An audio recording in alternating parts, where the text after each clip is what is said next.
राष्ट्रपति का दौरा बदल गया, 2 दिवसीय से 1 दिवसीय हो गया। मान लीजिए कि बाबा नहीं बुलाए दर्शन देने के लिए, तो लोग कहते हैं कि बिना बुलाए कोई जा नहीं सकता। मोराबादी मैदान भी सुना रहेगा बिना राष्ट्रपति के।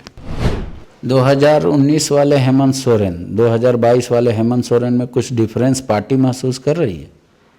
निश्चित तौर पे 3 साल बड़ा है तो 3 साल अनुभव भी ज़्यादा हुआ। रघुवर जी कह रहे हैं सरकार की मंशा अगर सही रहती तो डायरेक्ट इम्प्लीमेंट हो जाता, संकल्प जारी करके, तब तो लोगों को लाभ मिलता। अभी तो अब केंद्र के भरोसे छोड़ दिए हैं, ना 9 मन तेल होगी ना राधा नाचेगी। भाजपा कह दे कि हम आदिवासी मूलवासी झारखंड विरोधी लोग हैं तो हम मान लेंगे, फिर संघर्ष करेंगे। लोग कह रहे हैं ईर्ष्यालु हो गए हैं। पहले FIR वापस ले लेते थे रघुवर दास के ऊपर करके केस, कि बोले हमको ऐसी राजनीति नहीं करनी है। अब 5-5 मंत्रियों के, पूर्व मंत्रियों को खोज के ACB को बोल रहे हैं कि जाओ इनके घर। खोजना नहीं है, इनके पाप के घड़े इतने लबालब भरे हैं कि वह बाहर ओवरफ्लो हो रहा है। राज्य में 1932 का खतियान और आरक्षण की जो सीमाएं बढ़ाई गई है, इसको लेकर चर्चा स्थिर ना हो, इसको लेकर पार्टी पूरी ध्यान रख रही है। बैनर और पोस्टर के बाद ये ख्याल रखा जा रहा है कि आदमी को हर पल ये याद रहे कि जो हमने किया था, कहा था, उसको पूरा किया। हमारे साथ सुप्रियोदा हैं, पार्टी के वरिष्ठ नेता हैं JMM के। दादा, आप लोग का धरना प्रदर्शन और सरकार को आभार करने का तरीका ऐसा लग रहा है आभार कम प्रचार ज़्यादा है, क्यों ऐसा लग रहा है? नहीं, देखिए, स्वाभाविक बात है कि आप 22 साल के बाद जो लोगों की जो पहचान का जो मामला था वो स्थापित हुआ है, जो अधिकार यहाँ के लोगों के लिए था उसको देने का काम हुआ है। तो ये एक ऐतिहासिक निर्णय है और इस निर्णय से राज्यवासियों में जो खुशी की लहर है, स्वाभाविक तौर पर उसका ये प्रकटीकरण है। इसको कोई प्रचार के हिसाब से नहीं देखना चाहिए। कितने रोड़े अटकाए गए इस निर्णय में आने से पहले, उनको हर तरह से विफल किया गया उन साजिशों को, और उसके बाद में एक सफलता के साथ इस सोपान का जो अंतिम पायदान है उस पर पहुंचा गया। तो हमको लगता है ये बड़ा बात है और इस बड़ी बात को तो बड़े तरीके से ही लोग सेलिब्रेट कर रहे हैं। विपक्ष कह रहा है कि अगर ED का सम्मान नहीं आता तो शायद 32 की भी याद अभी नहीं आती, चुनाव के 6 महीने पहले आती। देखिए, अब मुद्दा विहीन हो गए लोग। अब उनके मूलवासी आदिवासी जो भी विधायक गण हैं वो धन्यवाद दे रहे हैं, लेकिन जो सामंतवादी सोच के लोग हैं वो इसका विरोध कर रहे हैं। इसमें ED के साथ इसका कहाँ संबंध है? और ED से हम डरें ऐसा तो है नहीं, क्योंकि वो जांच एजेंसी है, उसको कोई शिकायत मिली है, कोई चीज़ की छानबीन हो रही है तो वो कर सकती है। लेकिन ये विधायी काम था और ये संवैधानिक दायित्व का निर्वहन सरकार करती है, वही काम किया। बाबूलाल मरांडी जो लेकर आए थे 1932 और आरक्षण का जो सीमा बढ़ाए थे, उससे ये किस मायने में अलग है? कैसे इसका लाभ मिल पाएगा लोगों को? नहीं, देखिए, बाबूलाल जी जिस डोमिसाइल की बात किए थे, और उन्होंने तो आरक्षण की सीमा को घटाने का काम किया था। 27% से 14% ले आए थे OBC आरक्षण को, तो वो कहाँ तर्कसंगत था? और डोमिसाइल में भी डेफिनेशन ही उसका सही नहीं था। उसी त्रुटि को तो मिटाने के लिए इस चीज को लाया गया और यहाँ की पहचान को स्थापित की गई। रघुवर जी कह रहे हैं सरकार की मंशा अगर सही रहती तो डायरेक्ट इम्प्लीमेंट हो जाता, संकल्प जारी करके, तब तो लोगों को लाभ मिलता। अभी तो अब केंद्र के भरोसे छोड़ दिए हैं, ना 9 मन तेल होगी ना राधा नाचेगी। इसका मतलब साफ है कि भारतीय जनता पार्टी ये नहीं चाहती है कि यहाँ के मूलवासी आदिवासियों को उनका पहचान मिले, हक मिले। भाजपा कह दे कि हम आदिवासी मूलवासी झारखंड विरोधी लोग हैं तो हम मान लेंगे, फिर संघर्ष करेंगे। लेकिन ऐसा लग रहा है दादा, सत्ता पक्ष का चाल और विपक्ष की कमजोरी दोनों एक दूसरे में आरोप प्रत्यारोप होता रहेगा, जनता को असल लाभ नहीं मिल पाएगा। अब जाके देखिए आज के दिन में चाहे जितनी नियुक्तियां हो रही है आप पता लगा लीजिए, सारी नियुक्तियां अब झारखंडियों की हो रही है। ये आप दावे के साथ कैसे कर सकते? कानून तो कोई रोका नहीं है बाहरी लोगों को। आपने कानून में ऐसा कुछ नहीं बनाया अब तक जिससे रुक जाए बाहरी लोग। हम रोके किसी को नहीं, लेकिन लोग अब इतने सुयोग्य हो गए, पात्रता इतनी उच्च कोटि की हो गई है कि अब बाहरी लोगों का जरूरत नहीं है इस राज्य को। इस राज्य में जो मानव संपदा अब है वो सक्षम है इस राज्य को आगे बढ़ाने में। जगन्नाथ दा अपने क्षेत्र में कहते हैं कि जो 50,000 शिक्षकों की नियुक्ति होने वाली है उसमें 75% से ज़्यादा हम लोग स्थानीय कर लेंगे। तो क्या जो नियुक्ति प्रक्रिया है उसको सरकार रोकेगी, तब फिर से नया नियुक्ति नियमावली बनाएगी, या आपको लगता है कि जो है उसी में हम लोग सेलेक्ट कर लेंगे? उसी में सिलेक्ट हो जाएगा।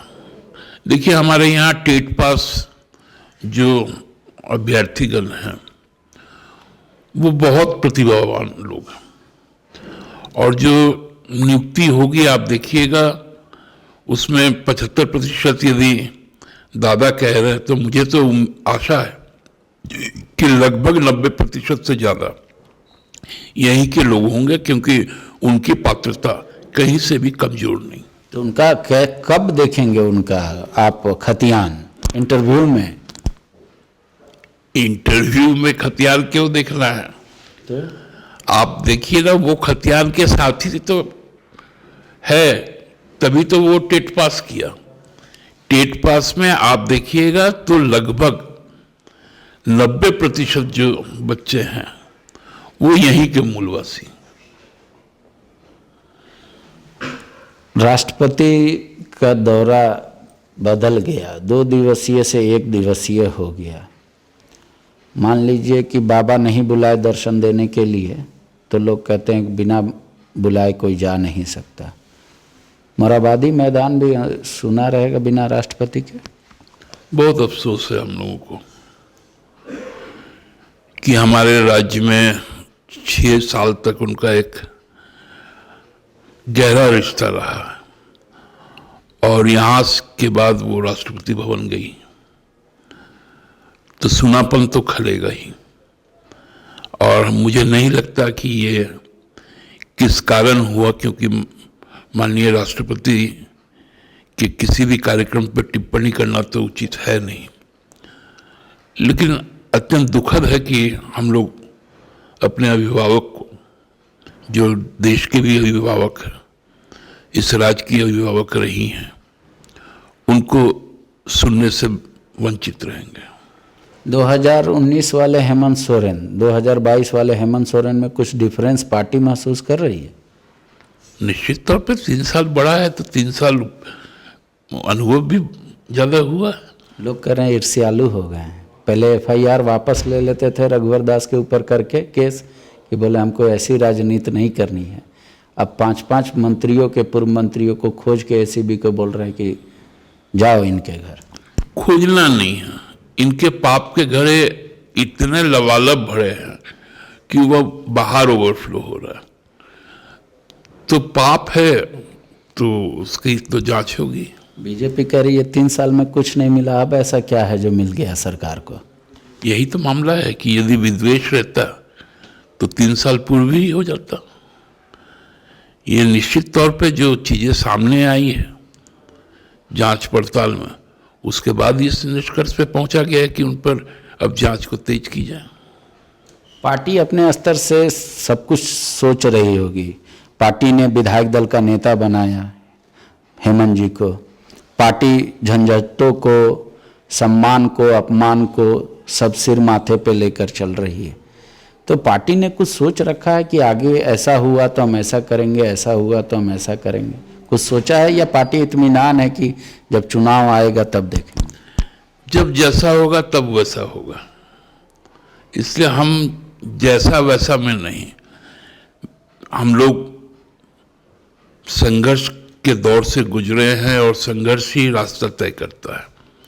तो जैसा जैसा चुनौती होगा, मुकाबला वैसा ही होगा, और मुकाबले में जो भी औजार लगते हैं, हथियार लगते हैं, वो सभी हमारे तरकश में हैं।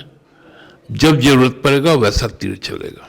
दो आखिरी सवाल, पार्टी क्या सरकार के साथ इतनी उलझ गई है कि अपने प्रदेश कमेटी का विस्तार नहीं कर पा रही है? और दूसरा, जिन कार्यकर्ताओं ने जी तोड़ सालों दर साल मेहनत किया, उनको आज भी सम्मान जो बोर्ड निगम के मायने देकर किया जाता वो नहीं कर पा रही। नहीं, देखिए, सांगठनिक चीज एकदम अलग है, सरकार एकदम अलग है। हमारा हर जिला कमेटी सक्रिय है, प्रखंड कमेटी सक्रिय है, पंचायत कमेटी सक्रिय है, केंद्रीय कमेटी भी अपना काम कर रही है। कई जगह दो फाड़ दिख रहा है, दो दो एकदम हर चीज, नहीं, अध्यक्ष से लेके महासचिव सब दो दो है, कहीं साइन हो रहा है कहीं नहीं हो रहा है, ऐसा दिख रहा है। नहीं, आप लोग का तो नजरिया है, आप लोग असल में होता क्या है कि जर्नलिस्ट का दो आंख होता है। हर आम आदमी का भी दो ही आंख होता है। नहीं, जर्नलिस्ट का दो आंख होता है जिसमें से वो दो चीज दिखता है एक साथ, और आम आदमी का दो आंख में एक ही चीज दिखता है, फर्क इतना ही। कब तक होगा प्रदेश कमेटी का विस्तार?